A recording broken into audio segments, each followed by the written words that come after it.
എല്ലാ വിദ്യാർത്ഥികൾക്കും പുതിയൊരു വീഡിയോയിലേക്ക് സ്വാഗതം. ഈ വർഷത്തെ എഞ്ചിനീയറിംഗ് ഫാർമസി പ്രവേശന പരീക്ഷയായിട്ടുള്ള കീം 2025 പ്രവേശന പരീക്ഷ നാളെ അവസാനിക്കും. അതായത് ഏപ്രിൽ 29-ാം തീയതി അവസാനിക്കും. അപ്പോൾ ഏപ്രിൽ 23-ാം തീയതി മുതൽ 29-ാം തീയതി വരെ വിവിധ ദിവസങ്ങളിലായിട്ടാണ് ഈ എഞ്ചിനീയറിംഗ് ഫാർമസി പ്രവേശന പരീക്ഷ നടന്നുകൊണ്ടിരിക്കുന്നത്. അപ്പോൾ നാളെയോടെ ഈ വർഷത്തെ എഞ്ചിനീയറിംഗ് ഫാർമസി പ്രവേശന പരീക്ഷ അവസാനിക്കുന്നതാണ്. അപ്പോൾ വിദ്യാർത്ഥികൾ എഞ്ചിനീയറിംഗിനും അതുപോലെ ഫാർമസിക്കും രണ്ടിനും അപേക്ഷിച്ച വിദ്യാർത്ഥികൾക്ക് 2 സെപ്പറേറ്റ് പരീക്ഷകൾ ഉണ്ടാകും. അപ്പോൾ നിങ്ങളുടെ അഡ്മിറ്റ് കാർഡിൽ കൃത്യമായിട്ട് അത് ഏതൊക്കെ ദിവസങ്ങളാണ് നിങ്ങൾക്ക് പരീക്ഷ ഉള്ളത് എന്നുള്ളത് മെൻഷൻ ചെയ്തിട്ടുണ്ടാകും. അപ്പോൾ അതുകൊണ്ട് തന്നെ വിദ്യാർത്ഥികൾ കൃത്യമായിട്ട് എപ്പോഴൊക്കെയാണ് പരീക്ഷ ഉള്ളത് അതനുസരിച്ച് പരീക്ഷ എഴുതാനായിട്ട് ശ്രദ്ധിക്കുക. അപ്പോൾ വിദ്യാർത്ഥികൾക്ക് ഇനി നാളെയും കൂടി മാത്രമേ ഈ ഒരു പരീക്ഷയുള്ളൂ. അതോടുകൂടി വിദ്യാർത്ഥികളുടെ എഞ്ചിനീയറിംഗ് അതുപോലെ ഫാർമസി പ്രവേശന പരീക്ഷ അവസാനിക്കും. അപ്പോൾ നാളെ നിങ്ങൾക്ക് ഫാർമസിയുടെയും അതുപോലെ എഞ്ചിനീയറിംഗിൻ്റെയും പരീക്ഷകൾ വിവിധ വിദ്യാർത്ഥികൾക്ക് ഉണ്ടായിരിക്കുന്നതാണ്. ഫാർമസി മാത്രം അപേക്ഷിച്ചവർക്ക് ഫാർമസി ഉണ്ടാകും. അതുപോലെ തന്നെ എഞ്ചിനീയറിംഗിന് മാത്രമുള്ളവർക്ക് എഞ്ചിനീയറിംഗ്, അതുപോലെ രണ്ടിനും അപേക്ഷിച്ചവർക്ക് എഞ്ചിനീയറിംഗ് ഫാർമസിക്കും ഈ ഒരു രീതിയിൽ പരീക്ഷ ഉണ്ടാകും. അപ്പോൾ വിദ്യാർത്ഥികൾ ശ്രദ്ധിക്കേണ്ട പ്രധാനപ്പെട്ട കാര്യം, ഇനി നാളെയോടെ പരീക്ഷ അവസാനിക്കും. അപ്പോൾ അതുകൊണ്ട് തന്നെ നാളെ ആർക്കൊക്കെയാണ് പരീക്ഷ ഉള്ളത് അതനുസരിച്ച് നിങ്ങൾ കൃത്യമായിട്ട് പരീക്ഷ എഴുതുക. അതുപോലെ തന്നെ വിദ്യാർത്ഥികൾ ചോദിക്കുന്ന പ്രധാനപ്പെട്ട കാര്യമാണ്, വിദ്യാർത്ഥികൾക്ക് എഞ്ചിനീയറിംഗ് അതുപോലെ ഫാർമസി എന്നിവയ്ക്കുള്ള പരീക്ഷയുണ്ട്. അപ്പോൾ അങ്ങനെയെങ്കിൽ അവർക്ക് ഫാർമസി ഇഷ്ടമല്ല, അങ്ങനെയെങ്കിൽ ഫാർമസിയുടെ പരീക്ഷ എഴുതിയിട്ടില്ലെങ്കിൽ എഞ്ചിനീയറിംഗിൻ്റെ റാങ്ക് ലിസ്റ്റിലേക്ക് പരിഗണിക്കില്ലേ എന്നുള്ളത്. അപ്പോൾ വിദ്യാർത്ഥികൾ ശ്രദ്ധിക്കേണ്ടത്, എഞ്ചിനീയറിംഗിനും ഫാർമസിക്കും 2 സെപ്പറേറ്റ് പരീക്ഷകൾ ആയതുകൊണ്ട് തന്നെ നിങ്ങൾ ഫാർമസിയുടെ എഴുതിയിട്ടില്ല എങ്കിൽ അത് എഞ്ചിനീയറിംഗ് റാങ്ക് ലിസ്റ്റിനെ അത് ബാധിക്കുന്നതല്ല. അതുപോലെ തന്നെ ഫാർമസി ആഗ്രഹിക്കുന്നവർക്ക് എഞ്ചിനീയറിംഗിൻ്റെ പരീക്ഷ എഴുതിയിട്ടില്ലെങ്കിൽ അത് ഫാർമസിയുടെ റാങ്ക് ലിസ്റ്റിനെയും ബാധിക്കുന്നതല്ല. എന്നാൽ നിങ്ങൾ ശ്രദ്ധിക്കേണ്ടത്, നിങ്ങൾ ഏതെങ്കിലും പരീക്ഷ നിങ്ങൾ എഴുതാതിരിക്കുകയാണെങ്കിൽ പിന്നീട് ആ ഒരു പരീക്ഷ എഴുതാനായിട്ട് വീണ്ടും അവസരം കിട്ടുമോ എന്ന് ചോദിച്ചാൽ അങ്ങനെ അവസരം കിട്ടുന്നതല്ല. കാരണം പല വിദ്യാർത്ഥികളും എഞ്ചിനീയറിംഗ് അതുപോലെ ഫാർമസി ഇവ രണ്ടിനും അപേക്ഷിക്കുകയും എന്നാൽ ഫാർമസി അല്ലെങ്കിൽ എഞ്ചിനീയറിംഗിൻ്റെ പരീക്ഷ എന്തെങ്കിലും കാരണവശാൽ അല്ലെങ്കിൽ താല്പര്യമില്ലാത്തത് കാരണമൊക്കെ പരീക്ഷ അറ്റൻഡ് ചെയ്യാതിരിക്കുകയും ചെയ്യും. അപ്പോൾ പിന്നീട് അവർക്ക് ആ ഒരു പരീക്ഷയൊക്കെ കഴിഞ്ഞ ശേഷം അവർക്ക് ആ ഒരു പരീക്ഷയിൽ കുറച്ച് വീണ്ടും ആ ഒരു പരീക്ഷ എഴുതിയിട്ടുണ്ടായിരുന്നെങ്കിൽ നല്ലതായിരുന്നു എന്നുള്ള ഒരു ചിന്ത ഉണ്ടാവുകയും അങ്ങനെ ആ ഒരു സമയത്ത് എഴുതാൻ പറ്റുമോ എന്ന് ചോദിക്കാറുണ്ട്. അപ്പോൾ അതുകൊണ്ട് തന്നെ നിങ്ങൾ ശ്രദ്ധിക്കേണ്ടത്, നിങ്ങൾക്ക് നാളെ ആർക്കൊക്കെയാണ് പരീക്ഷ ഉള്ളത് അത് കൃത്യമായിട്ട് പോയിട്ട് എഴുതാനായിട്ട് ശ്രദ്ധിക്കുക. കാരണം നിങ്ങൾക്ക് ലഭിക്കുന്ന ഒരു അവസരമാണ്, അത് വെറുതെ നഷ്ടപ്പെടുത്തേണ്ടതില്ല.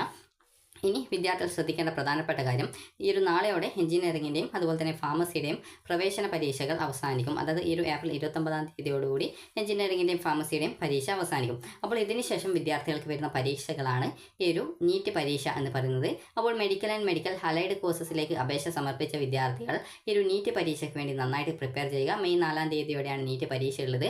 അപ്പോൾ അതിൻ്റെ അഡ്മിറ്റ് കാർഡും കാര്യങ്ങളൊക്കെ വെബ്സൈറ്റിൽ വന്നിട്ടുണ്ടാകും. അപ്പോൾ അതുകൊണ്ട് തന്നെ കൃത്യമായിട്ട് നിങ്ങൾ അത് ഡൗൺലോഡ് ചെയ്ത് നീറ്റ് പരീക്ഷയ്ക്ക് വേണ്ടി, അതായത് നാളെ പരീക്ഷയുള്ളവർ അത് നന്നായിട്ട് പരീക്ഷ എഴുതുകയും അതിനുശേഷം നീറ്റ് പരീക്ഷയ്ക്ക് വേണ്ടിയിട്ടുള്ള പ്രിപ്പറേഷൻ ചെയ്ത് നന്നായിട്ട് പരീക്ഷ എഴുതാനും ശ്രദ്ധിക്കുക.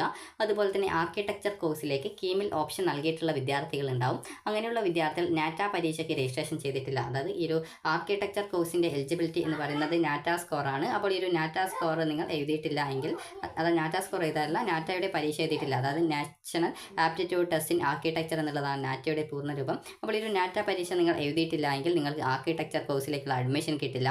അതുകൊണ്ട് തന്നെ കീമിൻ്റെ, അതായത് കേരളത്തിലെ എഞ്ചിനീയറിംഗ് ആർക്കിടെക്ചർ പ്രവേശനം, അതായത് എഞ്ചിനീയറിംഗ് ആർക്കിടെക്ചർ പ്രവേശനം നേടാൻ ആഗ്രഹിക്കുന്ന വിദ്യാർത്ഥികൾ നാറ്റ പരീക്ഷ ക്വാളിഫൈ ആവേണ്ടതാണ്. അപ്പോൾ നാറ്റ പരീക്ഷ, അതായത് ആർക്കിടെക്ചർ ആഗ്രഹിക്കുന്ന വിദ്യാർത്ഥികൾ, അതായത് കീമിൽ ആർക്കിടെക്ചർ ഓപ്ഷൻ നൽകിയിട്ടുള്ള വിദ്യാർത്ഥികൾ നാറ്റ രജിസ്ട്രേഷൻ ചെയ്തിട്ടില്ല എങ്കിൽ ഓരോ ആഴ്ചയിലും വെള്ളിയാഴ്ച അതുപോലെ വെള്ളിയാഴ്ച ഒരു സെഷനാണുള്ളത്, അതുപോലെ ശനിയാഴ്ച 2 സെഷനിലായിട്ടാണ് പരീക്ഷ നടക്കുന്നത്.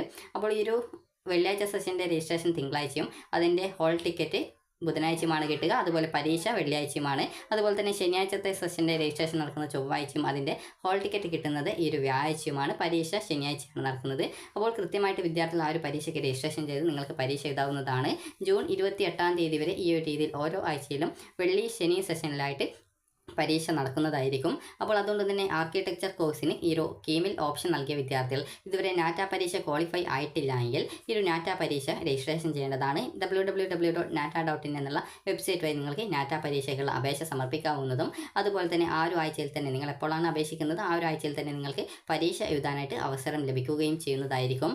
അതുകൊണ്ട് തന്നെ വിദ്യാർത്ഥികൾ കൃത്യമായിട്ട് ആർക്കിടെക്ചർ കോഴ്സിന് നിങ്ങൾ ഓപ്ഷൻ നൽകിയിട്ടുണ്ടെങ്കിൽ നാറ്റ പരീക്ഷ ക്വാളിഫൈ ആവാൻ ശ്രദ്ധിക്കുക. അതുപോലെ തന്നെ ഒരു വിദ്യാർത്ഥിക്ക് നാറ്റ പരീക്ഷ 3 തവണയാണ് ഈ വർഷം, അതായത് 2025 വർഷത്തിൽ എഴുതാനായിട്ട് പറ്റുക.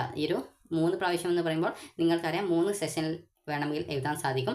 3 സെഷൻ എന്ന് പറയുമ്പോൾ നിങ്ങൾക്ക് അറിയാം, ഒരു ആഴ്ചയിൽ തന്നെ 3 സെഷൻ ഉണ്ട്. ഒന്ന് വെള്ളിയാഴ്ച, ഒരു സെഷൻ ശനിയാഴ്ച ഉച്ചയ്ക്കും രാവിലെയുമായിട്ട് 2 സെഷനുകൾ വീതം. അങ്ങനെ ടോട്ടൽ 3 സെഷനാണ് ഉള്ളത്. അപ്പോൾ ഈ ഒരു രീതിയിൽ നിങ്ങൾക്ക് ഒരു പരീക്ഷ നിങ്ങൾക്ക് നന്നായിട്ട് എഴുതാൻ പറ്റിയിട്ടില്ലെങ്കിൽ നിങ്ങൾക്ക് 2 അവസരം കൂടി വീണ്ടും രജിസ്ട്രേഷൻ ചെയ്ത് എഴുതാൻ സാധിക്കും. ഇങ്ങനെ എഴുതുന്നതിൽ നിന്നും മികച്ച മാർക്ക് ഏതാണോ ആ ഒരു മാർക്കാണ് നിങ്ങളുടെ നാറ്റ സ്കോറായിട്ട് കൺസിഡർ ചെയ്യുകയും പിന്നീട് ആർക്കിടെക്ചർ റാങ്ക് ലിസ്റ്റ് തയ്യാറാക്കുന്ന സമയത്തേക്ക് നിങ്ങൾക്ക് ഈ ഒരു നാറ്റ സ്കോർ അപ്ലോഡ് ചെയ്ത് കൊടുക്കാനും സാധിക്കും. അതുപോലെ തന്നെ കേരളത്തിൽ മെഡിക്കൽ ആൻഡ് മെഡിക്കൽ അലൈഡ് കോഴ്സസിലേക്ക് അഡ്മിഷൻ ആഗ്രഹിക്കുന്ന വിദ്യാർത്ഥികൾക്ക് മെയ് 4-ാം തീയതിയാണ് ഈ ഒരു നീറ്റ് പരീക്ഷ നടക്കുന്നത്. അതായത് national eligibility come entrance test ആണ്. അപ്പോൾ ഈ ഒരു നീറ്റ് UG പരീക്ഷ നിങ്ങൾ എഴുതുക. അതിൻ്റെ ആ ഒരു റാങ്കും കാര്യങ്ങളൊക്കെ അനുസരിച്ചുകൊണ്ടാണ് ഈ ഒരു കേരളത്തിൽ മെഡിക്കൽ ആൻഡ് മെഡിക്കൽ അലൈഡ് കോഴ്സസിലേക്കുള്ള അഡ്മിഷൻ നൽകുന്നത്. അതുകൊണ്ട് തന്നെ വിദ്യാർത്ഥികൾ ശ്രദ്ധിക്കേണ്ടത്, ഇനിയുള്ള പരീക്ഷ അത് നാളത്തോടുകൂടി എഞ്ചിനീയറിംഗ് അതുപോലെ ഫാർമസിയുടെ പ്രവേശന പരീക്ഷ അവസാനിക്കും. അതിനുശേഷം നിങ്ങൾക്കുള്ള പരീക്ഷകൾ ഈ ഒരു നീറ്റ് പരീക്ഷയും അതുപോലെ തന്നെ നാറ്റ ഇതുവരെ ക്വാളിഫൈ ആവാതെ ആർക്കിടെക്ചർ ഓപ്ഷൻ നൽകിയ വിദ്യാർത്ഥികൾക്ക് ഈ ഒരു നാറ്റ പരീക്ഷയ്ക്ക് ഈ ഒരു ജൂൺ 28-ാം തീയതി വരെ nata.in എന്നുള്ള വെബ്സൈറ്റ് വഴി നിങ്ങൾക്ക് ആഴ്ചയിൽ 3 സെഷനുകളിലായിട്ട് നടക്കുന്ന പരീക്ഷകൾക്ക് രജിസ്ട്രേഷൻ ചെയ്യാം. ഒരു വിദ്യാർത്ഥിക്ക് മാക്സിമം 3 സെഷനുകളിലെ പരീക്ഷകളാണ് എഴുതാനായിട്ട് പറ്റുക. ഈ ഒരു നാറ്റയുടെ സ്കോർ നിങ്ങൾ പരീക്ഷ എഴുതി ഏകദേശം 7 ദിവസത്തിനുള്ളിൽ തന്നെ റിസൾട്ട് വെബ്സൈറ്റിൽ പ്രസിദ്ധീകരിക്കുന്നതായിരിക്കും. 3 ചാൻസ് ഉപയോഗിച്ച്, അതായത് 3 സെഷനിലായിട്ട് പരീക്ഷ എന്ന വിദ്യാർത്ഥികളുടെ ഏറ്റവും മെച്ചപ്പെട്ട സ്കോറായിരിക്കും നിങ്ങളുടെ നാറ്റ സ്കോറായിട്ട് കൺസിഡർ ചെയ്യുക. അപ്പോൾ വിദ്യാർത്ഥികൾക്ക് ഈ ഒരു വീഡിയോ ഉപകാരപ്രദമായിട്ടുണ്ടെന്ന് കരുതുന്നു. അപ്പോൾ വിദ്യാർത്ഥികൾക്കുള്ള പരീക്ഷകളൊക്കെ കൃത്യമായിട്ട് എഴുതാനായിട്ട് ശ്രദ്ധിക്കുക. അപ്പോൾ ഈ ഒരു വീഡിയോ നിങ്ങൾക്ക് ഉപകാരപ്രദമായിട്ടുണ്ടെങ്കിൽ ലൈക്ക് ചെയ്യുക, ഷെയർ ചെയ്യുക. Thank you for watching.